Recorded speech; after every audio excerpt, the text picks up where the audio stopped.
Shalom a los que nos están mirando por YouTube. Vamos a ver otra porción de la Torá, la porción Váyanse o Y salió en español, que va desde Bereshit, desde Génesis 28:10 a Bereshit o Génesis 32:2. Y nosotros siempre nos gusta ponerle subtítulos, y le puse como subtítulo ejemplos para nuestra vida. Y vamos a estar viendo el capítulo 31 de Bereshit. Y para el contexto, antes, si recuerdan, Jacob obtiene la primogenitura, que era de su hermano Esaú, y al enterarse esto, se pelean y su padre Isaac manda a Jacob a que vaya a buscar una esposa de su parentela. Y porque Esaú había hecho todo lo contrario a la voluntad del padre, había buscado esposas de los cananeos y habían sido una pesadilla, digamos así, para los padres de Jacob y Esaú. Y bueno, Jacob encuentra esa esposa, a Raquel, pero es engañado por Labán, su suegro. Le da primero a la esposa Lea, diciéndole que la costumbre de aquel lugar era así, que la mayor se casara antes que la menor. Y nuestro patriarca Jacob tiene que pasar un montón de años sirviendo, primero por una, y 7 años por una y 7 años por la otra, en la casa de Labán. Y cuando Labán se da cuenta que la bendición que tenía era porque Jacob estaba allí, le pide que se quede más años. Pero pasa un tiempo en donde Jacob tiene que volver a la tierra prometida antes que sea la nación de Israel. Entonces vamos a analizar un poquito eso, que también pasa, si se acuerdan, lo que mi esposa contó hace un rato, que Labán le dice, bueno, que se ponga un salario, ¿no? Y él dice, bueno, yo voy a elegir las moteadas y las lisas van a ser tuyas, la moteada para mí. Pero no importaba lo que Labán eligiera, siempre Yahweh bendecía a Jacob. Y fue así que se fue llenando de ganados, se fue llenando de siervos. Y dice Bereshit, Génesis capítulo 31, dice, y oía Jacob la palabra de los hijos de Labán, que decían, Jacob ha tomado todo lo que era de nuestro padre, y de lo que era de nuestro padre ha adquirido toda esta riqueza. Ahí vemos que, ¿qué pasó aquí? Empezaron a tener celos. Yahweh prosperaba a Jacob, como dice aquí, muchísimas de las cosas que eran del padre ahora las tenía Jacob. Y vemos que eso también es algo que se puede aplicar a nuestras vidas, que cuando estamos bajo una bendición por la obediencia y por nuestra descendencia, vamos a ver la bendición en nuestras vidas. Y según nos cuenta la historia aquí, dice que Jacob se piensa que podía haber tenido hasta 5.000 cabezas de ganado y cientos de personas como sus siervos, como sus esclavos, como sus empleados, no como el esclavo que lo conocemos ahora, pero como sus empleados, vamos a decirlo, para ayudar a poder darle alimento a esas cabezas de ganado, a esas ovejas, ¿no? Y vemos que sigue diciendo, miraba también Jacob el semblante de Labán y veía que no era para él como había sido antes. Hasta la forma de mirar, hasta la cara de su propio suegro había cambiado. Y esto pasa también en nuestras vidas. Cuando somos prosperados por guardar la Torá, cuando somos prosperados por la bendición de la obediencia, muchas personas empiezan a vernos ya con cara diferente. Y ya a hablarnos mirarnos con cara diferente. Porque no pueden creer lo que Yahweh está haciendo en nuestras vidas. Y vemos que muchas veces esto, como dije, sucede por la bendición de seguir la Torá de Yahweh. Como vemos en el Salmo, un versículo muy conocido, del 1 al 3, vamos a ver. Dice, y es tan simple este Salmo, y es tan conocido en el mundo cristiano, pero sin embargo no parece que no se dan cuenta de lo que dice, ¿no? Porque dice, bienaventurado el varón que no anduvo en consejo de malos, ni estuvo en camino de pecadores, ni en silla de escarnecedores se ha sentado. Y es lo que dice, sino que en la ley de Yahweh está su delicia. Y en su ley medita de día y de noche. ¿Y qué dice ahí? Que es bienaventurado. que tiene gozo, que es feliz, que tiene shalom, la persona que medita en la ley de Yahweh. Dice, será como árbol plantado junto a corrientes de agua, que dan su fruto a su tiempo y su hoja no cae, y todo lo que hace prospera. ¿Amén? Ahí vemos que las cosas que hacemos son prosperadas por la ayuda de Yahweh en nuestras vidas. ¿Pero por qué? Por la obediencia. Es la ayuda por la obediencia que nosotros tenemos. Nosotros en nuestro Facebook tenemos un Facebook que se llama Casa de Israel, aunque la congregación se llama Emuná Nazarena, y estamos en muchos grupos, en grupos cristianos también, ¿no? Y la otra vez una persona preguntó si la bendición venía por la obediencia o por la misericordia de Dios nomás. Y la mayoría, como ese grupo cristiano, la mayoría de los comentarios eran que venía por la misericordia de Dios, ¿no? Pero sin embargo, si vamos a las Escrituras, dice que la bendición viene por la obediencia. Y yo compartí el versículo de Deuteronomio capítulo 28 que dice las bendiciones de la obediencia. Y un cristiano ahí saltó y dice, sí, pero todas esas obediencias está bien claro que es para el pueblo de Israel. Y yo le digo, sí. Y también queda bien claro que Shaul, que el apóstol Pablo, nos dijo que éramos injertados en el olivo. ¿Y cuál es ese olivo? Israel. Entonces pasamos a ser parte del pueblo de Israel y esas bendiciones por la obediencia son para nosotros. Vamos a leer el versículo 3, que dice, también Yahweh dijo a Jacob, vuélvete a la tierra de tus padres y a tu parentela, y yo estaré contigo. Aquí donde dice yo estaré contigo en los Targum, el Targum es una traducción del arameo de la Biblia. Dice que la Adabar de Yahweh estará contigo. ¿Y qué es la Adabar? La palabra. ¿Quién es la Adabar? La palabra Yeshua. Yeshua iba a estar con Jacob. ¿Sí qué? Si él volvía. Si se volvía a la tierra, en obediencia. Entonces vemos lo importante de la obediencia. El versículo 4 dice, envió pues Jacob y llamó a Raquel y a Lea al campo donde estaban sus ovejas. Y les dijo, veo que el semblante de vuestro padre no es para conmigo como era antes, mas Elohim de mi padre ha estado conmigo. Vosotros sabéis que con todas mis fuerzas he servido a vuestro padre, y vuestro padre me ha engañado y me ha cambiado el salario 10 veces, pero Elohim no le ha permitido que me hiciere mal. Ahí vemos que Labán lo que está haciendo aquí es consultar con sus mujeres, decirle lo que él tenía planeado hacer para ver la opinión que sus esposas tenían. Si bien sabemos que la cabeza de todo matrimonio es el esposo, es el que toma las decisiones, también es importante contar con el apoyo de la esposa. ¿Por qué? Porque ella dice que nos fue dada para ayuda idónea. Muchas veces lo que a los esposos por ahí se nos escapa, a las esposas, ellos lo ven de manera diferente. Entonces vemos que aquí Jacob está contando a sus esposas qué era lo que él pensaba hacer. Y sigue diciendo, versículo 8. Si él decía así, los pintados serán tu salario, entonces todas las ovejas parían pintados. Y si él decía, los lisados serán tu salario, entonces todas las ovejas parían listados, perdón. Así quitó Elohim el ganado de vuestro padre y me lo dio a mí. Ahí vemos que fue la voluntad de Yahweh el darle.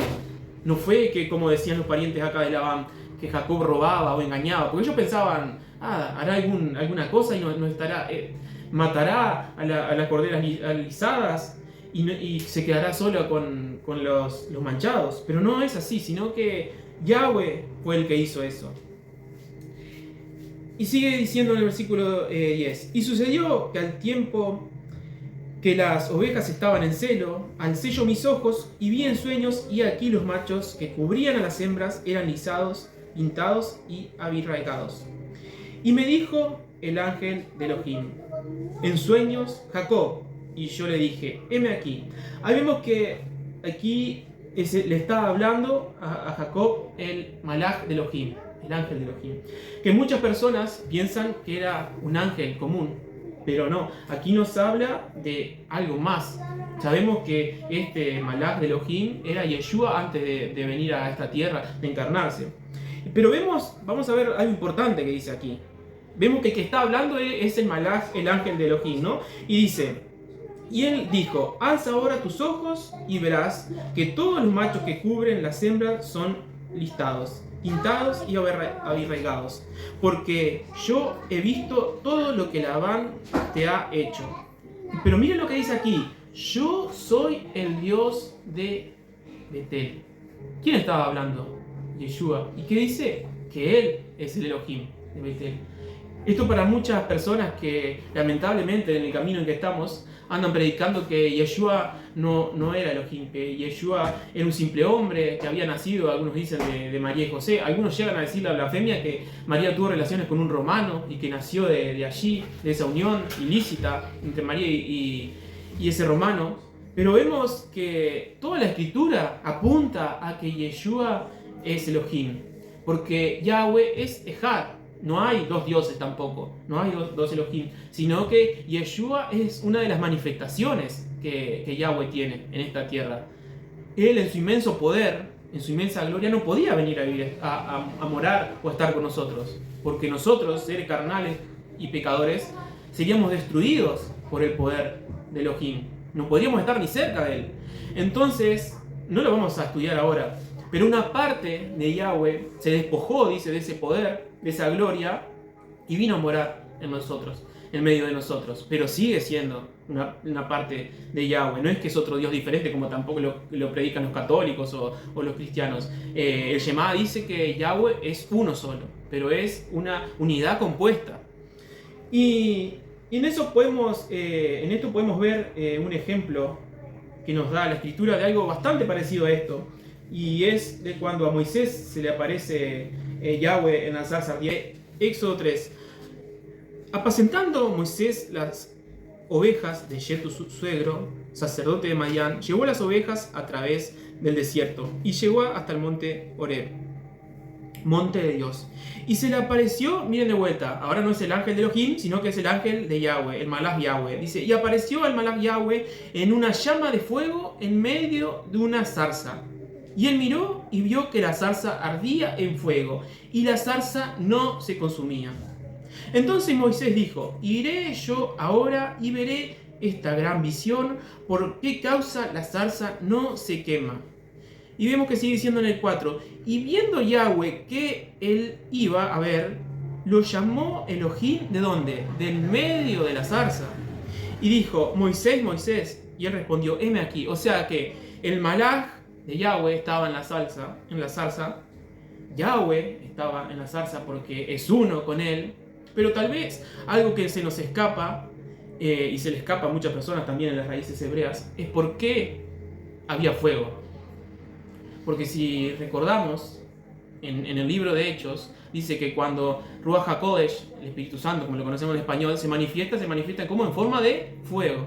Entonces vemos que allí estaban las tres partes de la unidad de Yahweh. El Yahweh mayor, Yahweh menor, que es Yeshua, y Ruach HaKodesh, que estaba hablando a Moisés. Y dijo, no te acerques, quita el calzado de tus pies, porque el lugar que estás, tierra santa es. Y dijo, yo soy el Elohim de tu padre, el Elohim de Abraham, Elohim de Isaac y Elohim de Jacob. Entonces Moisés cubrió su rostro porque tuvo miedo de mirar a Elohim. ¿Por qué cubrió su rostro? Porque todas las personas de aquella época sabían que nadie podía ver a Elohim, porque la persona que viera a Elohim moriría. Entonces vemos que aquí hay una representación muy parecida a lo que vimos en Génesis 31. Bueno, volviendo ahora a Bereshit 31, vamos a leer los versículos.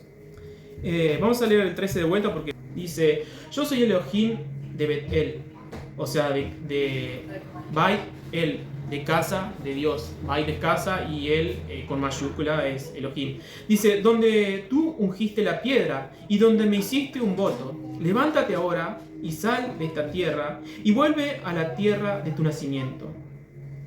Ahí vemos que esto era lo que le estaba contando Jacob a sus esposas, de todo lo que Yahweh había hecho y le había dicho. Entonces, ¿cuál fue la respuesta de las esposas? Respondiendo a Raquel y Lea, y le dijeron, ¿tenemos acaso parte o heredad en la casa de nuestro padre? ¿No nos tiene ya como extranjeros, pues nos vendió y aún se ha comido todo nuestro precio? ¿Por qué toda la riqueza que Elohim ha quitado a nuestro padre nuestra es, y de nuestros hijos? Ahora pues haz todo lo que Elohim te ha dicho. Ahí vemos el apoyo que tenía de parte de sus esposas. Pero también vemos que ellas dicen que no tenían parte ni heredad. ¿Por qué? Sabemos que si bien eran mujeres, le iba a tocar una parte muy pequeña, porque primero la mayoría de la ganancia o de los bienes que tenía Labán iban al primogénito, después a los otros hombres y después a las mujeres si quedaba algo. Y como ya Labán estaba siendo empobrecido, digamos, ya no le quedaba mucho. Y vemos que también dice que en el 15, pues que nos vendió y aún se ha comido todo nuestro precio. O sea que trató a las hijas como una mercadería. Porque recuerdan que por 7, o sea, sí, te doy mi hija si me serví por 7 años, te doy otra hija si me serví por 7 años. Labán era muy comercial, o sea, todo a él tenía que ver con el dinero. Pero vemos que aquí Jacob tiene el apoyo de sus esposas. Y vemos que en el versículo 17 dice: entonces se levantó Jacob y subió sus hijos y sus mujeres sobre sus camellos. Aquí empieza el éxodo. ¿El éxodo dónde? Porque él tenía que volver a la tierra prometida. Como también nosotros, en un futuro, vamos a volver a esa tierra prometida. Vamos a volver a esa tierra santa que él nos prometió como pueblo de Israel. Vemos que dice: y puso en camino todo su ganado y todo cuanto había adquirido, el ganado de su ganancia que había obtenido en Param-Aram, y para volverse a Isaac su padre en tierra de Canaán.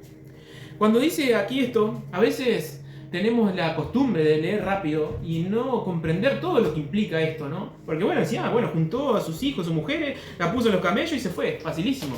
Pero como dije, aquí eran miles de ovejas, camellos, cientos de personas, no era tan fácil como ahora. Vamos a tal lado, arrancamos y en el supermercado compramos algo. No, Jacob, primero no era un viaje así nomás, porque tenía... De a pie, sí, a pie. Tenía que ver si había comida, tanto para las personas, que eran cientos, y para los animales. Tenía que ver si había lugar donde descansar, porque no iba a ser que iban a llegar en un rato. Era todo un desafío. Por eso él consultó, porque imagínense no tener el apoyo de las mujeres. Ahí nomás, primero que si no tenía el apoyo de sus esposas, alguna le podía haber dicho a Labán que él se quería ir y ya se terminaba todo lo que él... Y vemos que en el 19 dice: pero Labán había ido a trasquilar sus ovejas y Raquel hurtó los ídolos de su padre. Acá entramos en una parte media complicada. Primero que nada, vemos que fue un momento específico que Jacob decidió irse. ¿Por qué? Porque cuando esquilaban las ovejas era un momento de alegría, como el momento de la cosecha. O sea, ellos iban a juntar todo el trabajo que habían obtenido. Entonces dijo: en ese momento que están todos reunidos y están todos encargados de eso, vamos a irnos para poder tener una ventaja. Pero vemos que sigue diciendo acá que Raquel hurtó uno de los ídolos que el padre tenía. Y ahora más adelante vamos a profundizar un poquito en esto, porque sigue hablando de esto, pero ahora vamos a seguir adelante. Dice en el versículo 20: y Jacob engañó a Labán arameo, no haciendo saber que él se iba. Aquí en el hebreo dice que Jacob robó el corazón de Labán, no haciéndole saber que iba. Y muchos piensan que cuando leen esto en hebreo está haciendo referencia a que Labán tenía su corazón en los ídolos. Pero tenemos que entender, vamos a entender más adelante, que Jacob no estaba al tanto de esto. Fue una idea que a Raquel se le ocurrió. Está hablando cuando dice que robó su corazón, porque antes se pensaba que los pensamientos estaban dirigidos por el corazón. Entonces está bien traducido lo que dice aquí, que Jacob engañó a Labán. El 21 dice: huyó pues con todo lo que tenía y se levantó y pasó el Éufrates y se dirigió al monte Galaad. Aquí vemos que Jacob cruzó el río Éufrates. Y aquí ya estaba, cuando cruzó el río, ya estaba dentro de la tierra prometida. Recordemos que Abraham, muchos años antes, cruzó este mismo río y fue llamado el primer hebreo, el primer ibrí, que quiere decir cruzar, y él cruzó. Eso fue lo que hizo literalmente, pero también sabemos que en algo más profundo en la escritura él cruzó de muerte a vida. Abraham cruzó de muerte a vida al obedecer los mandatos de Yahweh. Y sigue diciendo 22. Y al tercer día fue dicho a Labán que Jacob había huido. Entonces Labán tomó a sus parientes consigo y fue tras Jacob camino de 7 días y le alcanzó en el monte Galaad. Y vino Elohim a Labán arameo y en sus sueños aquella noche y le dijo: guárdate de que no le hables a Jacob descomedidamente. Aquí en la versión que usamos nosotros dice descomedidamente, pero en una traducción más acertada de esto sería que Yahweh le dijo que no le hables a Jacob ni bien ni mal. Pueden decir, ¿cómo que no le hable ni bien ni mal? Y sí, tenía que hablarle bien, ¿no? Lo que Yahweh le estaba haciendo referencia a Labán cuando estaba diciendo es que no tratara de engañar de vuelta a Jacob hablándole bien. Porque Labán, como era hábil en las propuestas, podría haberle dicho: no, mirá, te voy a nombrar como mi primogénito, o te voy a dar la mitad de mis bienes, tratando de engañarlo, ¿no? Entonces Yahweh no le dijo solamente no le hables mal, no lo trates ásperamente, sino que le dijo: no le hables bien ni mal, dile la verdad. Entonces vemos que Yahweh, sabiendo el corazón de Labán, puso una pared para que no pudiera usar más sus tretas. Y dice en el versículo 25: alcanzó pues Labán a Jacob, este había fijado su tienda en el monte, y Labán acampó con sus parientes en el monte Galaad. Aquí esto no quiere decir que Labán estaba en la parte superior del monte y Jacob estaba en la parte de abajo. ¿Por qué? Porque obviamente que con las personas y con los animales no iba a estar subiendo arriba de un monte. Pero vemos que Labán salió. ¿De qué manera salió a buscarlo a Jacob? Lo salió a buscar como un ladrón. Juntó a su familia, a los que puedan salir a pelear, y lo fue a buscar. Tratándolo como un ladrón porque justamente había desaparecido uno de sus ídolos, ¿no? Y dice en el 26: y dijo Labán a Jacob: ¿qué has hecho? Que me has engañado y has traído a mis hijas como prisionera de guerra. Y aquí vemos que le está hablando como un ladrón, como un salteador.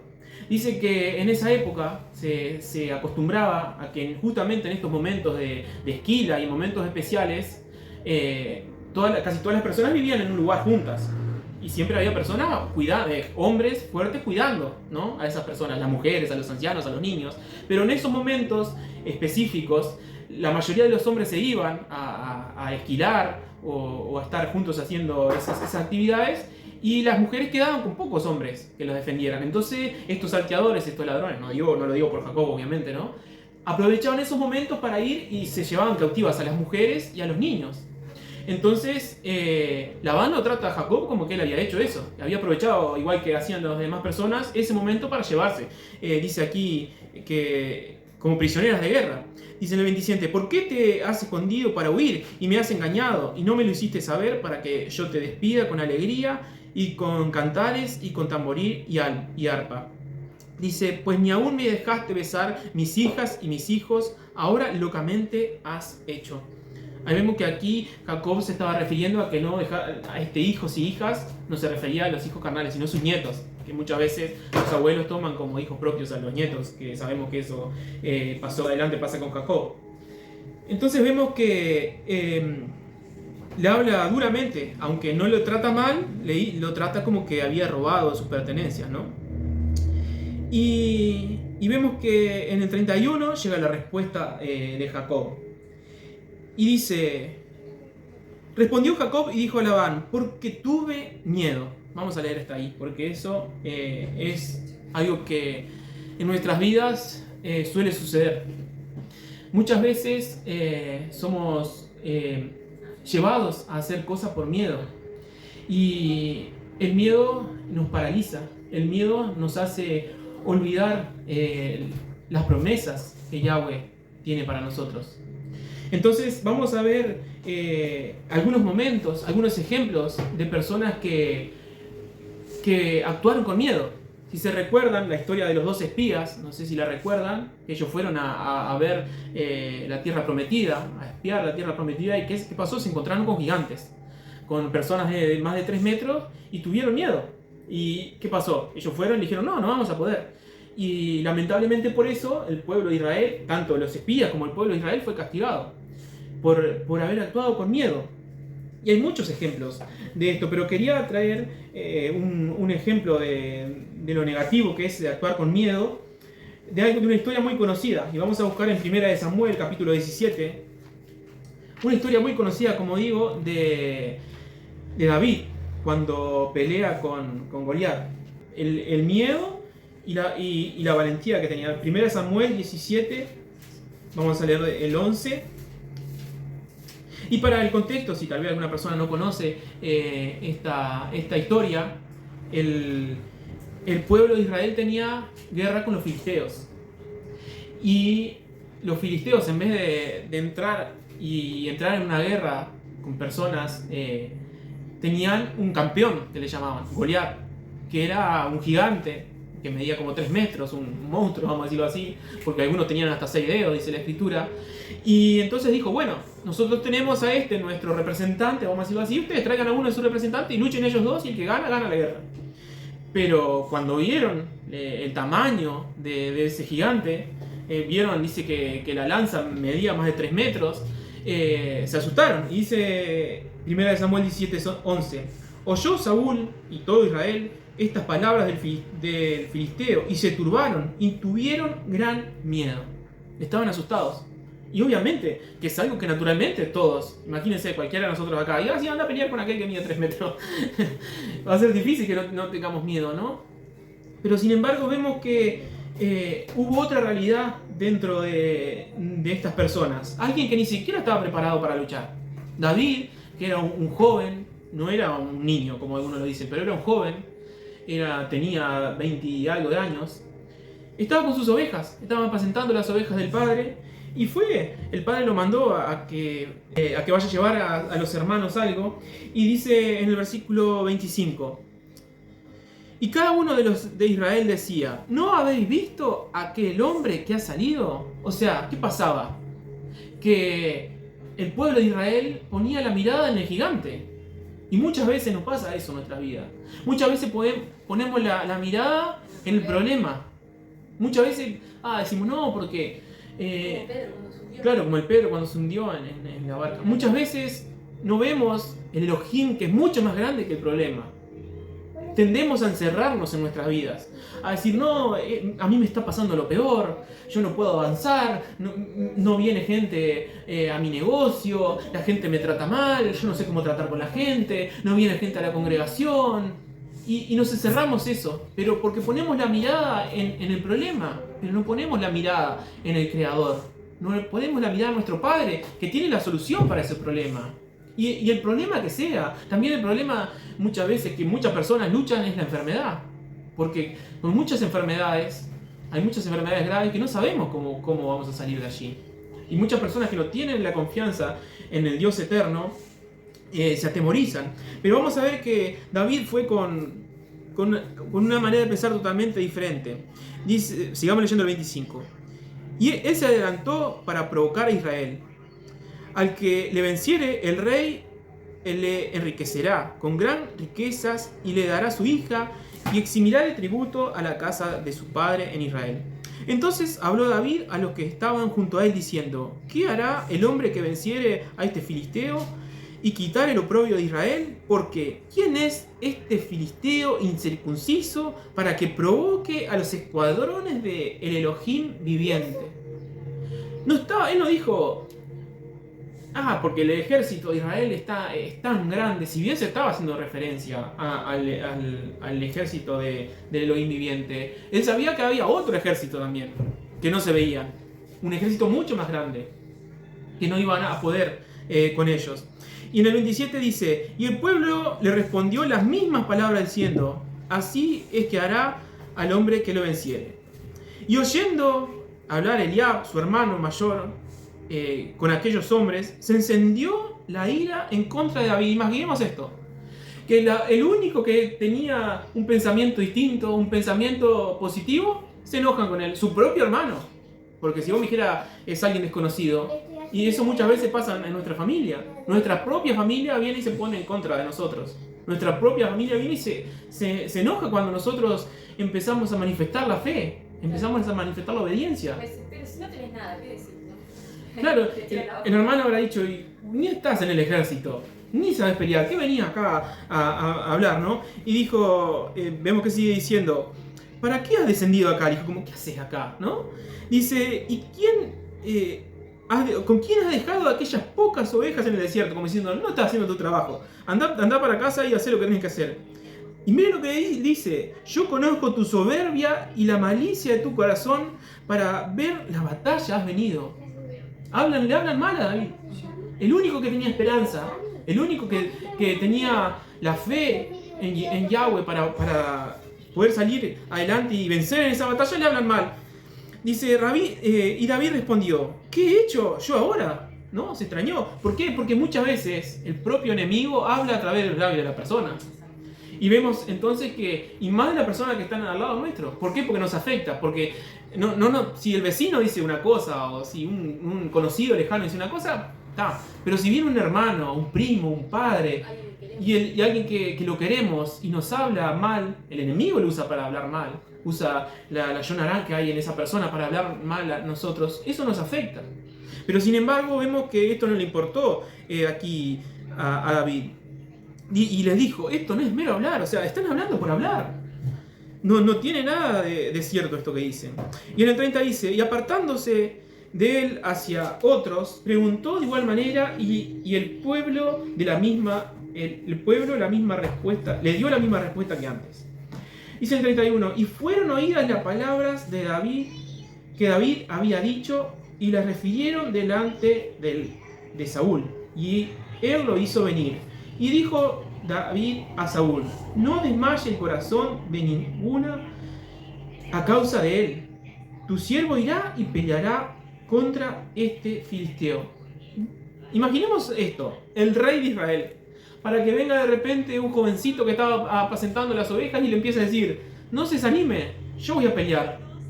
Siendo que el rey tenía todo el ejército, todo el poder, sin embargo tuvo que venir un jovencito, pero que conocía la verdad y tenía la emuná en Yahweh, la fe, y sabía que había algo más grande, que él no era el que iba a vencer. Y sigue diciendo, y dijo Saúl a David, no podrás tú ir contra aquel filisteo para pelear con él, porque tú eres muchacho y aquel hombre de guerra desde su juventud.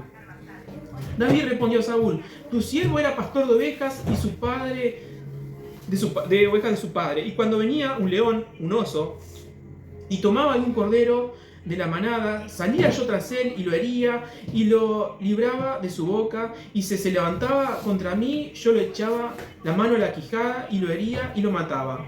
Fuese león, fuese oso, tu siervo lo mataba, y este filisteo incircunciso será como uno de ellos, porque ha provocado al ejército del Dios viviente. Ahí vemos que si bien David sabía que tenía una capacidad, no dijo que él se apoyaba en esa fuerza, sino que dice que ese filisteo había provocado al ejército de Yahweh, al ejército de Elohim viviente, y ese ejército iba a pelear.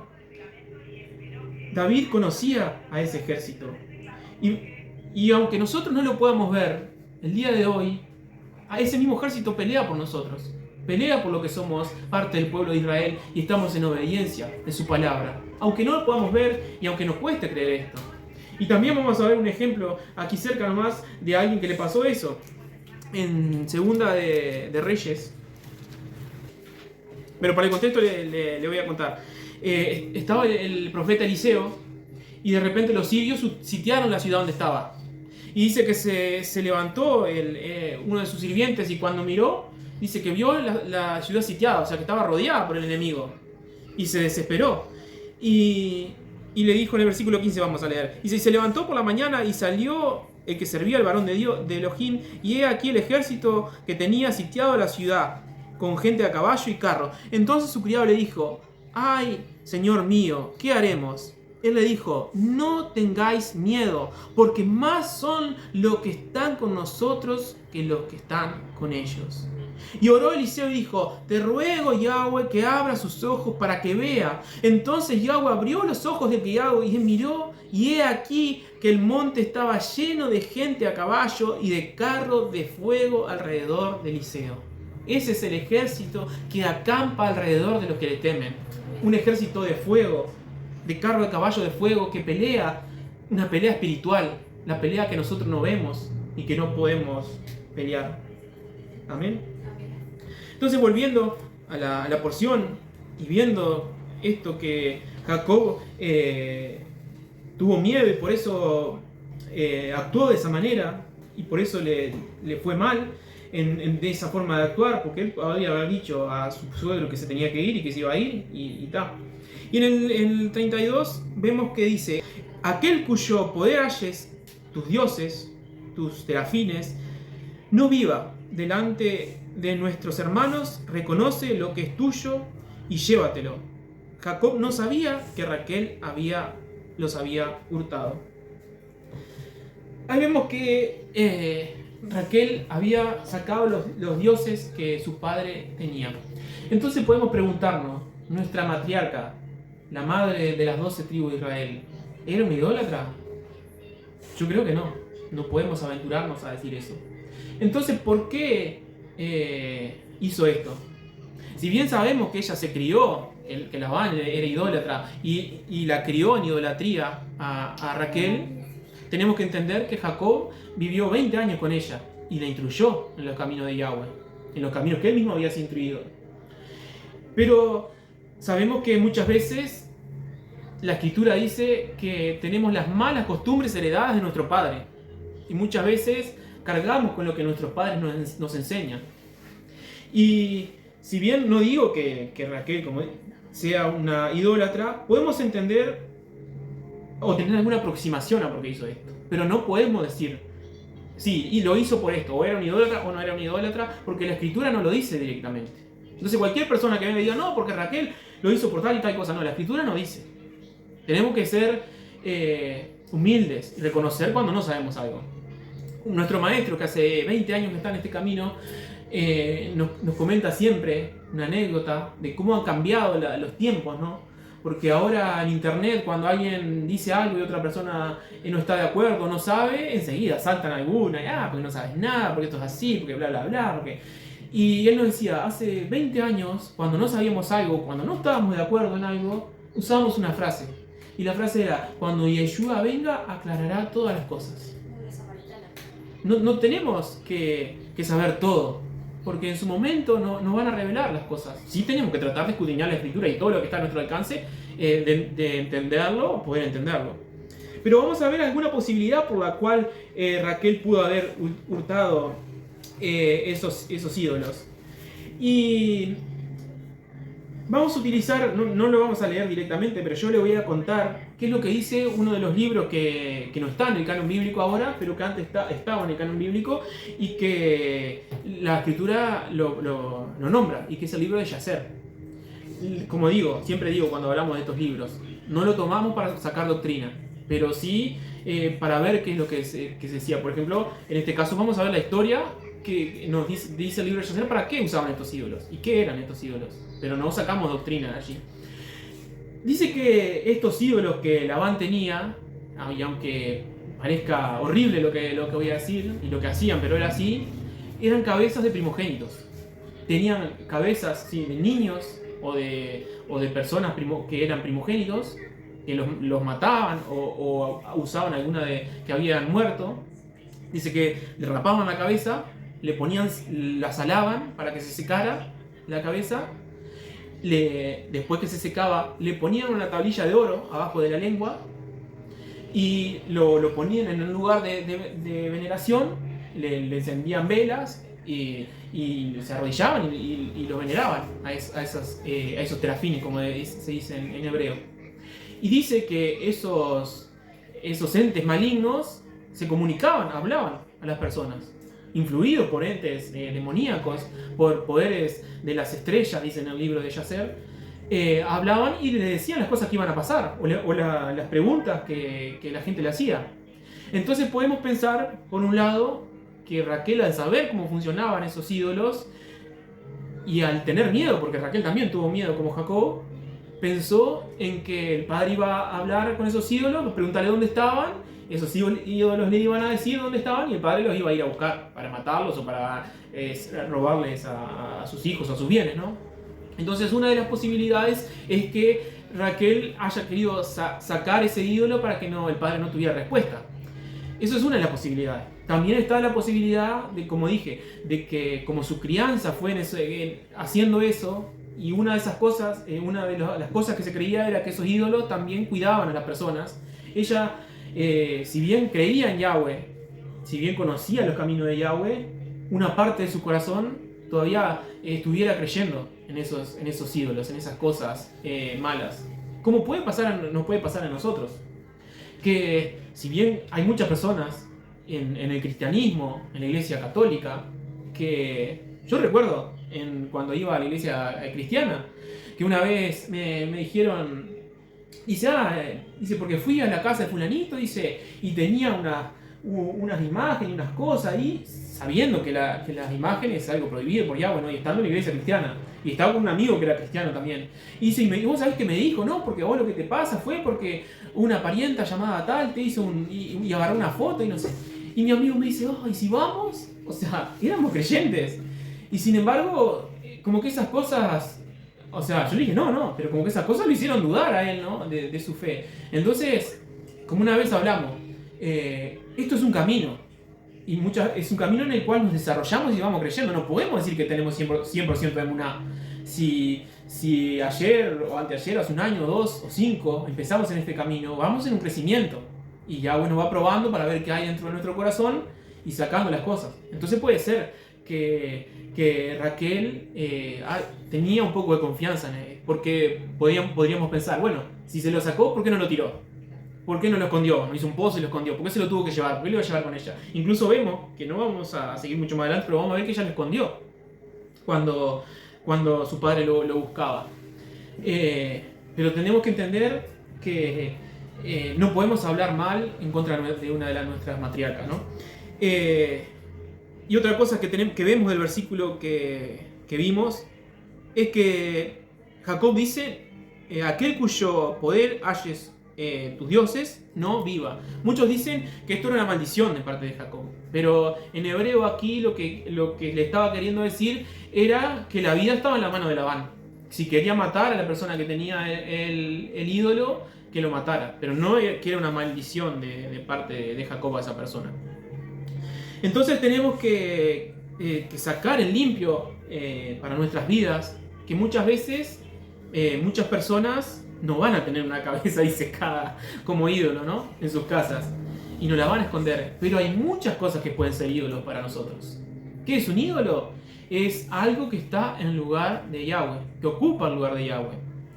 Pasa en la iglesia católica, es simple. Las imágenes, las estatuas, las estampillas, todo eso es un ídolo, es idolatría, es algo que desagrada a Yahweh. En la iglesia cristiana, ¿qué pasa? Ellos dejaron ya las imágenes. Pero en la iglesia evangélica pasa en muchos que idolatran a los pastores. El pastor es intocable. O sea, yo estuve en una iglesia que el pastor se mandaba sus macanas, pero como era el siervo del Altísimo, bueno, no le podía decir nada. Pero, ¿qué siervo del Altísimo? Era una persona igual que todos. O sea, y si pecaba, tenía que arrepentirse. Entonces, vemos que para algunos puede ser el pastor. En el camino en el que nosotros estamos, muchos tienen de idolatría a los rabinos judíos, a que la palabra que dice el rabino es palabra santa, o a lo que dicen los escritos de los padres es algo que no se puede discutir. Incluso el mismo Talmud, que no se lo recomiendo para nada, pero el mismo Talmud dice que si dentro del mismo libro dice, miren lo ridículo que es, ¿no? Bueno, son tratados. Dice que si hay dos puntos que se contradicen, los dos puntos tienen razón. Es ridículo lo que nos dice, pero idolatran tanto a las cosas judías que dicen cualquier cosa y las personas creen. Y es lamentable llegar a eso. Y muchas personas en este camino que estamos de raíces hebreas, pensando que los judíos tienen la respuesta, pensando que los judíos saben, se han volcado a todo eso. Y le hacen caso a O sea, parece que siguieron en la iglesia cristiana, pero ahora en raíces hebreas, porque antes le hacían caso al pastor todo lo que decía. Si el pastor decía esto es azul, es azul. Y estamos hablando con respecto a la Biblia, ¿no? El pastor decía, no, el Shabbat no hay que guardarlo más, y bueno, la gente hacía caso. Y ahora los judíos dicen, no, porque cuando recibas el Shabbat, tenés que hacer una oración que dice que tú nos mandaste encender las velas del Shabbat. ¿Dónde está ese versículo? ¿Dónde Yahweh mandó a encender las velas? ¿Dónde dice que tenemos que encender las velas? En ningún lugar. Sin embargo, como el judaísmo inventó esa oración, las personas la repiten. ¿Por qué? Porque supuestamente ellos, como siempre tuvieron la Torá, tienen la autoridad. Pero la misma Torá dice que no se puede ni quitar ni agregar nada de ella. Nada. Ni una jota ni una tilde se puede quitar ni agregar. Y al yo decir, ¿no? Lo digo por los judíos, ¿no? Que Yahweh mandó a encender las velas del Shabbat, están agregando. Y eso es pecado. Porque no podemos agregar nada a la escritura. Ahora podemos decir, bueno, por costumbre vamos a encender las velas del Shabbat, está bien. Si quieren encender la vela del Shabbat por costumbre, está bien, pero no digan que Yahweh lo mandó. Porque ahí están enseñando, están diciendo algo que Yahweh nunca dijo. Entonces, tenemos que tener cuidado con esto.